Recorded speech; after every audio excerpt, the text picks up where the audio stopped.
strategy. Now, this is something by Michael Porter that's very relevant when we pass through the strategic options in our research and then think about what next, what shall we do, what options do we have, and which is the best option.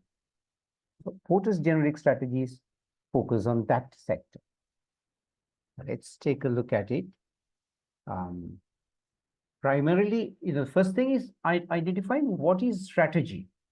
Strategy is identifying the directional action. Many of us, especially the students, make mistakes of setting the strategy. Got to identify a particular action. It should be a very smart action plan.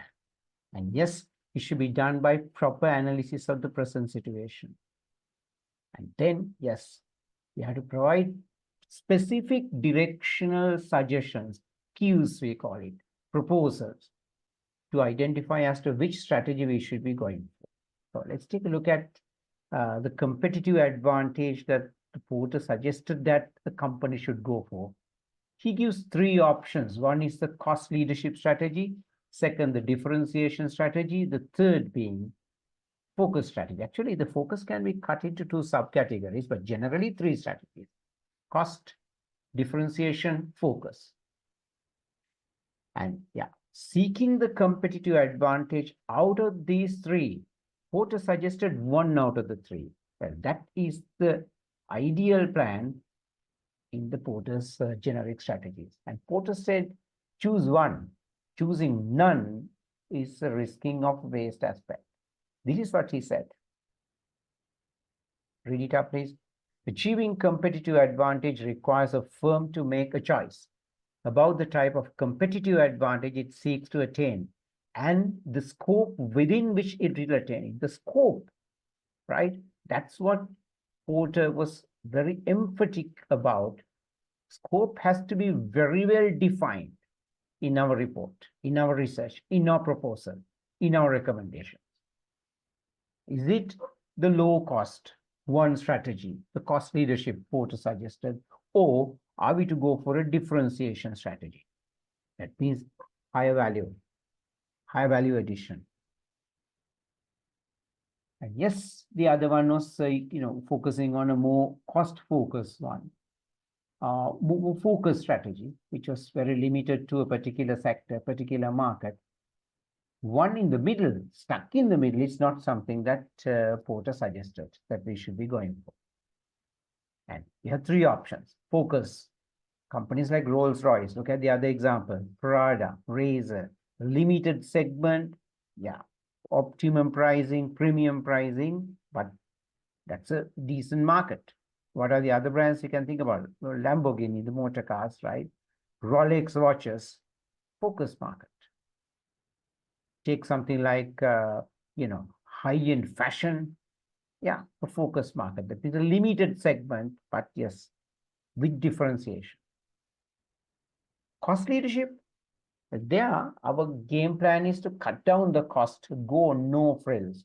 Do not add too much of value addition. Make sure the price is kept low that a larger market can afford it, such as Walmart, McDonald's, EasyJet, that's an airplane, we call it a budget airline, and even Amazon, right?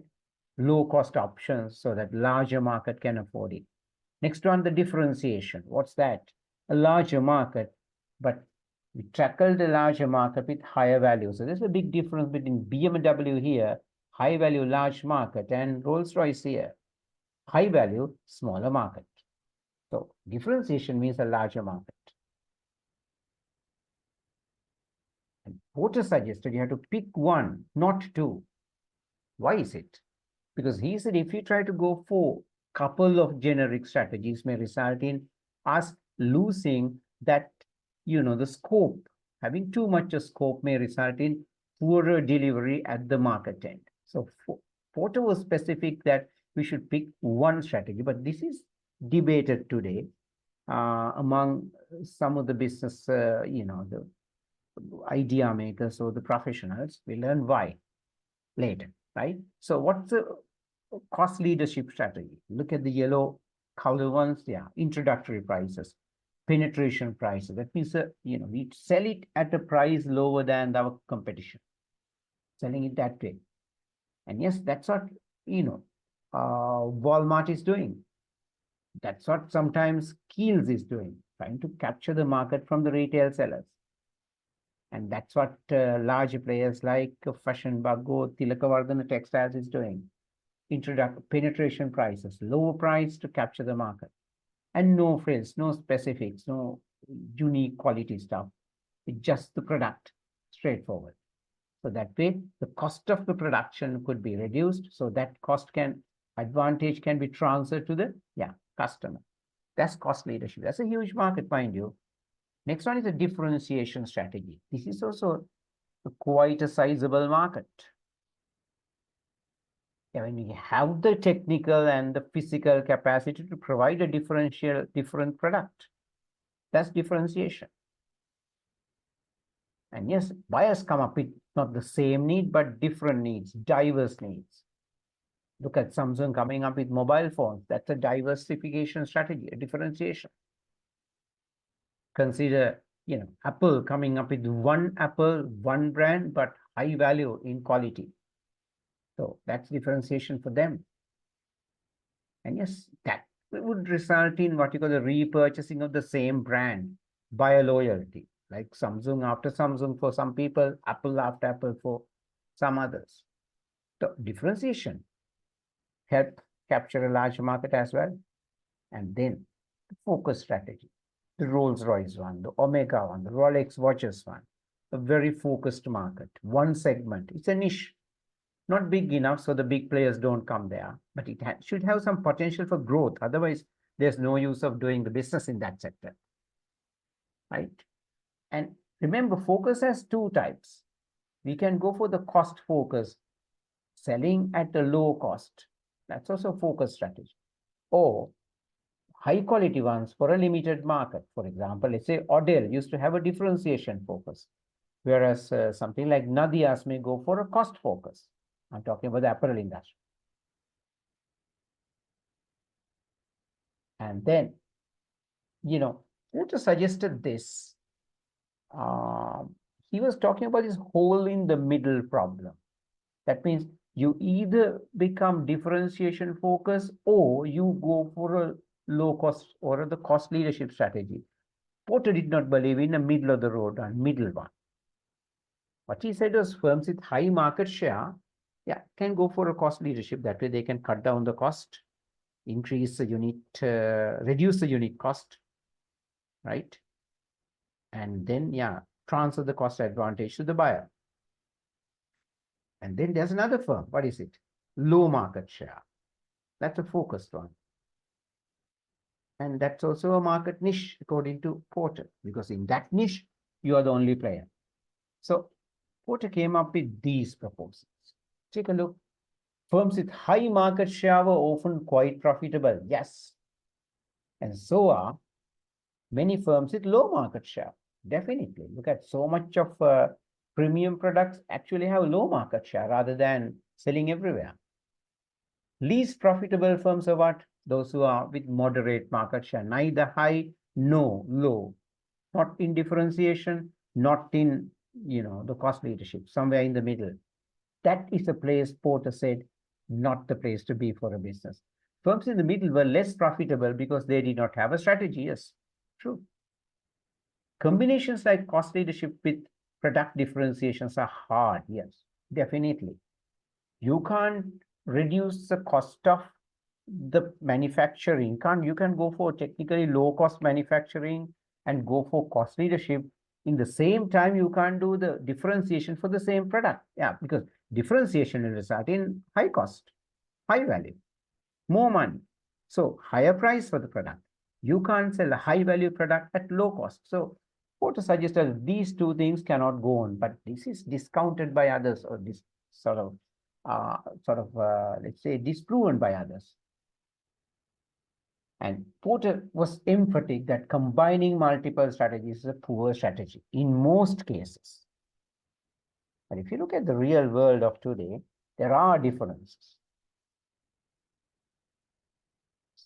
Look at some successful companies use both differentiation and the cost leadership. Look at the airline industry. They have high prices, But then there's this happy hour. That means the frequent flyers, they get advantages. And then during the happy hour, that means during the time where people normally don't fly, their tickets are almost like 1/3 of the normal cost. So there they go for cost leadership. And other times they go for differentiation. Many shops cut down the prices during, the Christmas or the festival times, while at other times increasing the prices. Take companies like IKEA, the furniture manufacturer.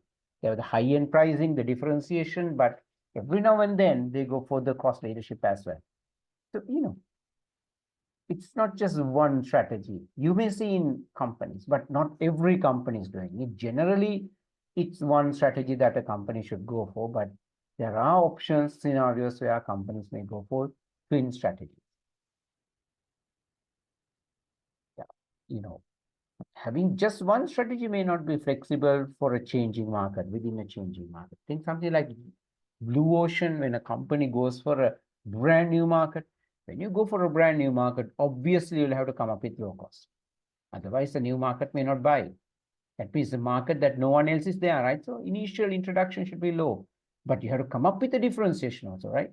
So it's not one strategy as per Porter the company should be going for. You have to go for twin strategies. That means two strategies. Let's talk about an example of blue ocean. Let's take something like Starlink. Starlink is Google, Elon Musk's, the Tesla's, the solution for satellite-based things. Yeah, there is a differentiation, but they cannot put prices too high, then the people won't go for. So it's low cost compared to the other service providers and differentiation also. You need both in certain industries. What about the social media? What sort of strategies are they using? Like Twitter, for the X, for that matter, Meta. You also may have differentiation, and sometimes, yes, they need to go for cost leadership as well in order to capture the market.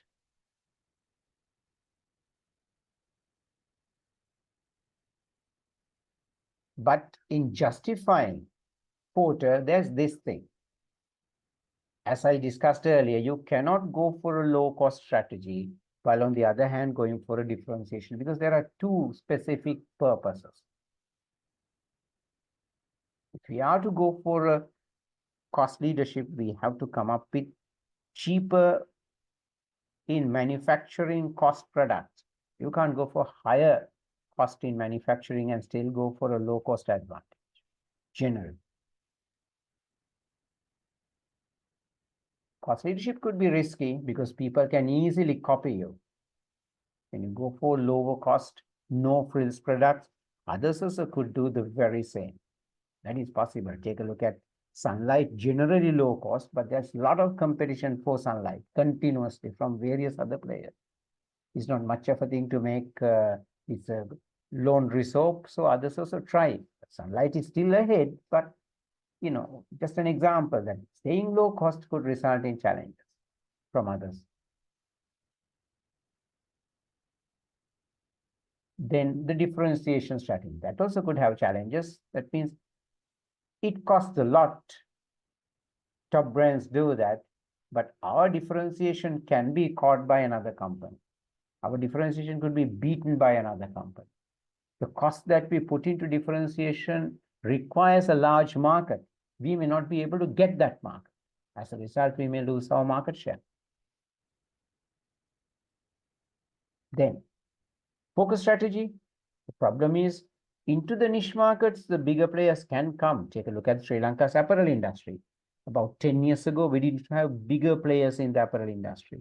Only the mid-level players like Fashion Bug, House of Fashion, right? They were there. Odell was there as a small mid-range player. Cotton Collection was there.